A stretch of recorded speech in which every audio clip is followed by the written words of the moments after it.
ओम रजोजुषे जन्मनि सत्त्ववृत्ते स्थितो प्रजानां प्रलयतमस्पृशे अजाय सर्गस्थितिनाशहेतवे त्रिमयाय त्रिगुणात्मने नमः। आज मैं शास्त्री द्वितीय वर्ष के छात्रों को जो 2021 के परीक्षार्थी होंगे उन्हें चतुर्थ पत्र, प्रतिष्ठा चतुर्थ पत्र जो विश्वविद्यालय द्वारा प्रस्वीकृत पाठ्यक्रम के अनुरूप है, कादम्बरी कथामुख से व्याख्या भाग में वर्णित कर रहा हूँ। कादम्बरी बाणभट्ट की कृति है और कादम्बरी में महाकवि बाणभट्ट ने भावों के वैभव का भव्य विनाश तथा उसके हृदय संविद्ध कलात्मक प्रभाव का मनोरम शब्द चित्रित किया है। कादम्बरी में परिपक्व भावों की संज्ञा रस ही उसकी आत्मा है। ये इस बात को बाणभट्ट ने अच्छी तरह समझा है और इसको पिरोया है। रस की भव्यता तथा आस्वादनीयता में गूढ़ अलंकार की उपयोगिता अलंकारिक मान्यताओं के अनुरूप है। इसलिए रस प्रधान काव्यों में के निर्माता गूढ़ अलंकार, छंद आदि उपकरणों की यथोचित ललित सन्निवेश में सतत जागरूक रहते हैं। प्रस्तुत कादम्बरी महाकाव्य जो गद्य महाकाव्य है, बालोच्छुष्टम जगत सर्वम, इसके विषय में समीक्षकों ने कहा है। बालोच्छुष्टम जिसे कहा जाता है कि माँ के विषय में कहा गया है, शिशुपाल वध के विषय में कहा गया है कि नव सर्ग गति माघी नव शब्दों न विद्यते, नव सर्ग गति माघी नव शब्दों न विद्यते। नौ सर्ग जाते जाते माघ ने एक भी नवीन शब्दों को सृष्टि से छोड़ा नहीं, जो माघ अपनी शिशुपाल वध में से उन्होंने पिरो दिया हो, वही हाल कादम्बरी की है। कादम्बरी की जो कथा वस्तु है, प्रथम तो 3 जन्मों की कथा वस्तु इसमें है। महाश्वेता, पुंडरीक, किंजल, कादम्बरी और वैशंपायन, शूद्र, चांडाल, कन्या प्रभृति का 3 जन्मों का वर्णन इसमें वर्णित है। ये अपने आप में भूलैया है, लेकिन जिसे लगा है उसके लिए तो ये पूर्णतः परम आनंद सहोदर, ब्रह्मानंद सहोदर रस की प्राप्ति से होती है। परिपूर्ण रस परिपाक इसमें है। कादम्बरी में काव्य लोक वृत्तों का बिंबग्राही मुकुर है। कादम्बरी जो है काव्य लोक वृत्तों का बिंबग्राही मुकुर है।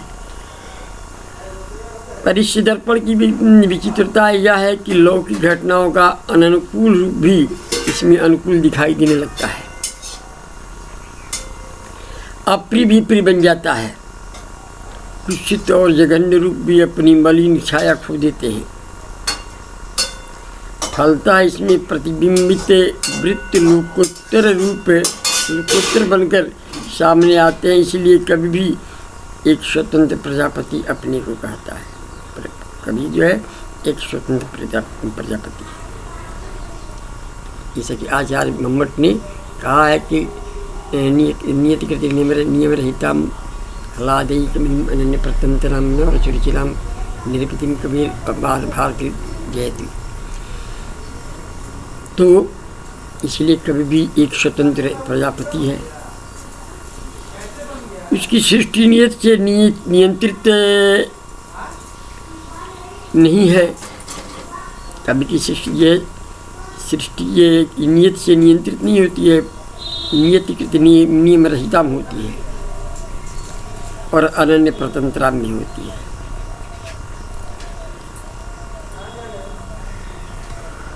कवि की सृष्टि में दुख मोह आदि अनभिप्सित संवेदनों की आवृत्ति नहीं होती।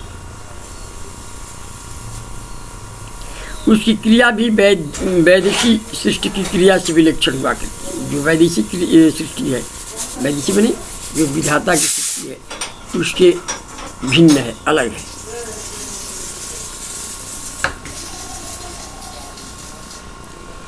लोक में व्यभिचारियों का संयोग दुख, अपकर्ष तथा अप्रतिष्ठा का कारण है, परंतु काव्य में व्यभिचारियों के संयोग से रस सह के नाम से वर्णित आनंद ब्रह्म की निष्पत्ति हो जाती है। विभावानुभाव व्यभिचारी संयोगात रस निष्पत्ति लिखा है आचार्य भरत ने, जो नाट्य शास्त्र के प्रणेता हैं। छंदराज नाट्य शास्त्र के जो प्रणेता आचार्य भरत है, वो लिखते हैं कि विभावानुभाव व्यभिचारी संयोगात रस निष्पत्ति। लोक में यदि कोई व्यभिचारी हो जाए तो लोग उसे कुचित, कलंकित इत्यादि संज्ञा से अभिहित करते हैं।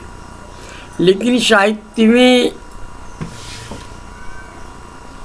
बिना व्यभिचारी के संयोग से रसोवई सह परमानंदानुभूति की प्राप्ति नहीं होती। इसलिए विभावेन अनुभावेन व्यक्त संचारेण तथा रस्तामिति इत्यादि स्थायी भाव सचेत सब ऐसा कहा गया है। विभावानुभाव व्यभिचारी संयोगात रस निष्पत्ति। विभावानुभाव व्यभिचारी के संयोग से रस की निष्पत्ति होती है। ये लोक में नहीं, कवि सृष्टि में हुआ करता है। कवि ब्रह्मानंदानुभूति, आनंद रूप ब्रह्म की निष्पत्ति होती है इससे। यही तो इसे के अलौकिकत्व के संवाहक हुआ करते हैं। भारतीय कवियों के निर्माण में दुख का अनुभव पर्यवसान में नहीं होता। भारतीय कवियों के निर्माण में दुख का अनुभव पर्यवसान में अंत में नहीं होता। ग्लानि, चिंता, आकुलता, अशांति, विफलता, निराशा आदि की क्रूर थपेड़ों से मर्माहत पात्र भी अंत में प्रसाद की भूमिका पर आरूढ़ हो जाता है। इसलिए संस्कृत साहित्य आशावादी है, आनंदवादी है। आशावंतः कुसुम सदृशाम या प्रायशो यंगनानम सद्यः पाति प्रणय हृदयम विप्रयो विरोधि। मेघदूती कहता है, आशावंतः कुसुम सदृशाम प्रायशो यंगनानम सद्यः पाति प्रणय हृदयम विप्रयो विरोधि। इसी को गहरानंद कहा है। अधर लगे हैं यान के झूठी बत्यानी के प्रत्यानी ते उदास है कि अग्नि घृत घन आनंद निदान को अधर लगे हैं आन करके प्रयाण परम चलन चाहत है संदेश शोले सुजान। ये आशा का बंधन है। आशा का बंधन अटूट होता है। इसलिए संस्कृत साहित्य आशावादी है, आनंदवादी है। मानव के मन पर प्राकृतिक दृश्यों का प्रभाव पड़ता है। भारतवर्ष का भूभाग सस्यश्यामला तो है ही, पर्वतमालाओं से अलंकृत तथा नदी नद निर्जर आदि की कलकल ध्वनि से संस्कृत एवं वनराजियों से विराजित भी रहा है। ऋतुओं का नियत समय पर आगमन और प्रस्थान तथा उसका प्रकृति नटी के श्रृंगार में संलग्न रहना सर्वविदित है, सुविख्यात है, सर्वविदित है। इस भारतीय प्रकृति का सौंदर्य मानव मन को मुदित कर बनाता रहता है। यही कारण है कि प्रकृति के प्रांगण में अंधकारपूर्ण रात्रि के अवसान में उषा की अरुण झांकी से जीव मात्र उल्लसित होने लगता है। पक्षियों ने, जहाँ पक्षियाँ भी उसके स्वागत गान गाया करती हैं, मनुष्यों के मन में आशा और उल्लास का अरुणोदय होने लगता है। अवसाद भरी रजनी का अंत हो जाता है। कांतदर्शी ऋषि ऋचाओं को सस्वर गाने लगते हैं। उन आकस्मिक ऋचाओं में छंदों की व्यवस्था अलंकारों की सज्जा, गुणों की गरिमा तथा भावों की प्रौढ़ता को देखकर ज्ञात होता है कि उषा स्वर्णिम रश्मियों के सहारे कविता धरती पर उतर रही होती है। कवियों के गले से लिपट गई होती है और सहृदय श्रोताओं के हृदय को सरस एवं स्निग्ध बना दी होती है। वियोगी होगा पहला कवि, आह से निकली होगी गान, निकलकर आँखों से चुपचाप बही होगी कविता निकाल। ये कविता की परिभाषा।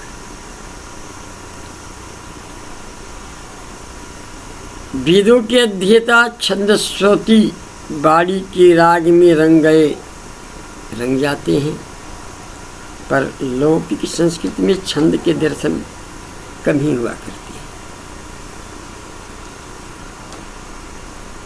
इसी बीच क्रौंच द्वंद्व विवुत्थ शोक श्लोकित्वमागत की सृष्टि होती है। क्रौंच द्वंद्व वियुगुत्थ शोक श्लोकित्वमागत।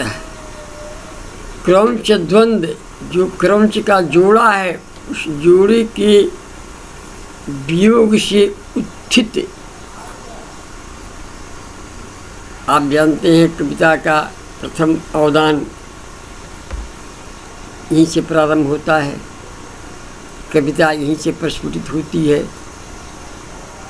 इसकी पहले काव्य की सृष्टि नहीं हुई रहती है। आचार्य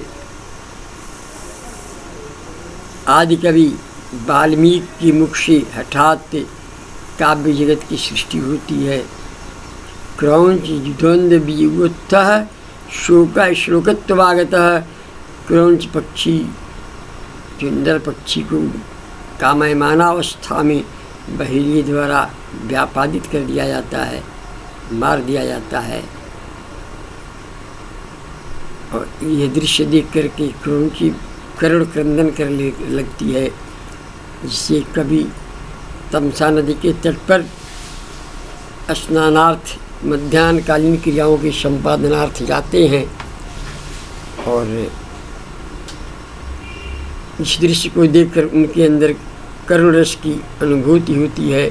और वही क्रौंच द्वंद्व वियुगुत्थः, क्रौंच पक्षी के नर पक्षी क्रौंच के मार दिया जाने, बहेलिया द्वारा मार दिए जाने पर उनके हृदय से एक शोक की लहर दौड़ती है और वह शोक जो है श्लोक में परिणत हो जाता है। वही है, इसी को प्रसाद ने गुप्त ने लिखा है। वियोगी होगा पहला कवि, आह से निकली होगी गान, निकलकर आँखों से चुपचाप बही होगी कविता निकाल। मां निषाद प्रतिष्ठाम तमोगम शाश्वती सवा यत क्रौंच मुधनादेकम अवधि काम मुहूर्तम। ये आदि काव्य की कवि की कविता की आदि सृष्टि है। उनके मुख से एकाएक निकल जाता है, हे निषाद तुम शाश्वती समा प्रतिष्ठा माँ आगमा, तुम 100 वर्षों तक जीवित नहीं रहोगे, अर्थात शीघ्र ही तुम्हारा पतन हो जाएगा। शाश्वती समा 100 वर्ष पर्यंतम अवधि मागमा, जीवित नहीं रहोगे। क्यों? यत् कारणम क्रौंच मिथुनात् क्रौंच द्वंद्वात् काम मुहूर्तम अवधि। काम मुहूर्त क्रौंच नर क्रौंच का तुमने अवधि में नाश कर दिया, वध कर दिया है। ये श्लोक जो है बन जाता है। जो शोक उनके मन में उत्पन्न होता है वही क्रौंच द्वंद्व वियुगुत्थः शोक श्लोकित्वमागतः, वही शोक जो श्लोक के रूप में पठित हो जाता है। सरस्वती उनके मुख से आकर नर्तन करती है। ब्रह्मा यद्यपि ईर्ष्यावश आते हैं उनके पास, उनकी पत्नी सरस्वती दूसरे के मुख से नर्तन करे, ये किसी को भी जो है नहीं सुहाता, लेकिन बाद में ब्रह्मा आकर के और ऋषि को आशीर्वाद देते हैं कि अब अपने इस वाणी से आप पवित्र लोक को पवित्र करने के लिए राम कथा का सृजन करें, राम कथा का प्रणयन करें। और इस तरह यह है लोक विस्मयकारी छंद आदि कवि के कर्ण से बिना प्रयास ही निकल पड़ता है। तब से लोक में भी अनेकानेक छंदों की भूमिका में कविता देवी का विहार आरंभ हो जाता है। ये कविता का विषय विस्तार, यह है कविता की अवतार की संक्षिप्ति कथा वस्तु। इनसे कविता का प्रणय होता है, कविता प्रस्फुटित होती है, लोक में अवतरित होती है और कवि वाल्मीकि आदि के कवि के नाम से विख्यात होती है।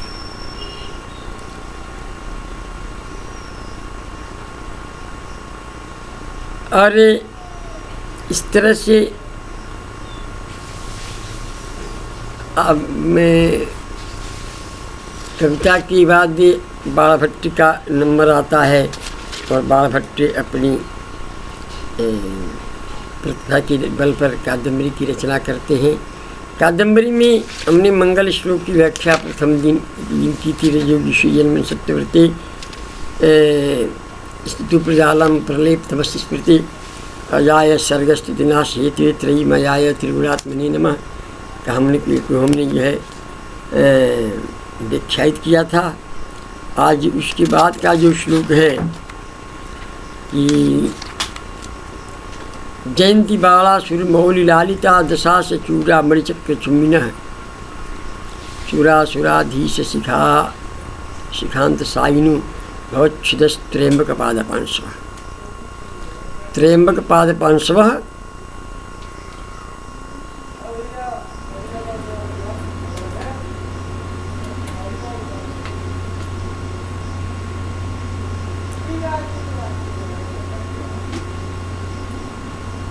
त्र्यंबक पादपांशवः पातु। त्र्यंबक शिव से जो पादपांशवः चरण जो रेणु है वह जयंती उत्कर्षेण वर्तन्ते इत्यादि। भगवान चरण शंकर का चरण नहीं, कभी कहता है कि भगवान शंकर का जो चरण का रज है, चरण त्र्यंबक पाद पांशव है।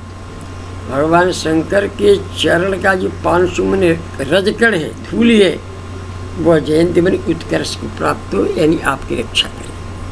कहने का अर्थ ये देखिए, बाणासुर मौली लालिता और दशा से चूड़ा मणिचक्र चुम्बिनः और सुरासुराधीश शिखांत साइनः भवच्छिदः त्र्यंबक पादपांशवः जयन्ति।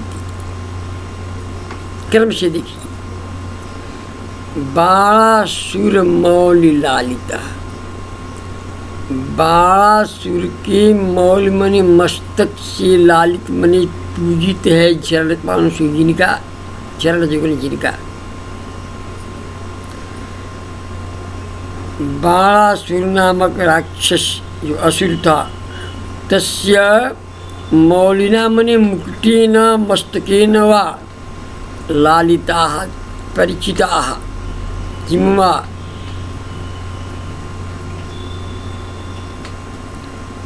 पादपांशवः का विशेषण है।